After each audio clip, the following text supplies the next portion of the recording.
ډاکټر صاحب ښاغلی ولسمشر محمد اشرف غني د کونړ سیند د اوبو باید افغانستان ته راوګرځول شي. ډاکټر صاحب ښاغلی ولسمشر محمد اشرف غني وایي دغه موضوع باید جدي ونیول شي.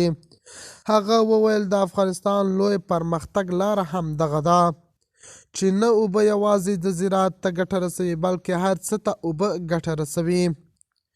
د باور ټي وي چینل درنو لیدونکو سلام، ستړي مشئ، وخت مو په خیر. په سر کې یادونه کوم که باور ټي وي چینل مو نوي سبسکرایب کړه په درنښت سره باور ټي وي چینل سبسکرایب کړئ. پخوانی ولسمشر اشرف غني د طالبانو حکومت ته د کونړ سیند اوبه په اړه یو جدي پیغام ورکړی دی. هغه ټینګار وکړ چې د دې سیند اوبه باید د افغانستان ته راوګرځول شي ترڅو د هیواد اقتصادي وضعیت ښه شي.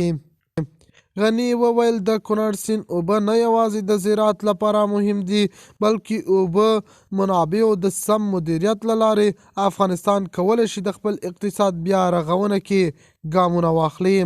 د غني په وینا د دې اوبو د کنټرول او کارونې اړوند باید جدي اقدامات وشي.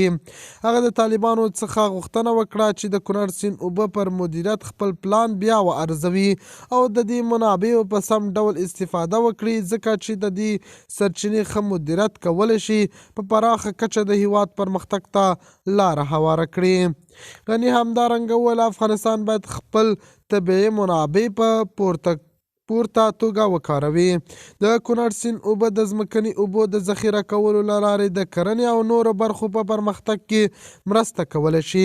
هغه ته دې ټینګار وکړ چې د سیند اوبه سم کارول نه یوازې د زراعت وده کولی شي بلکې د انرژي تولید لپاره هم ګټور ثابتېدای شي. د باور ټي وي چینل درنو لیدونکو دا و زموږ ته د مهال چمتو کړی خبر. د نورو خبرونو لپاره باور ټي وي چینل په درنښت سبسکرایب کړئ. تر بیا ښې چارې.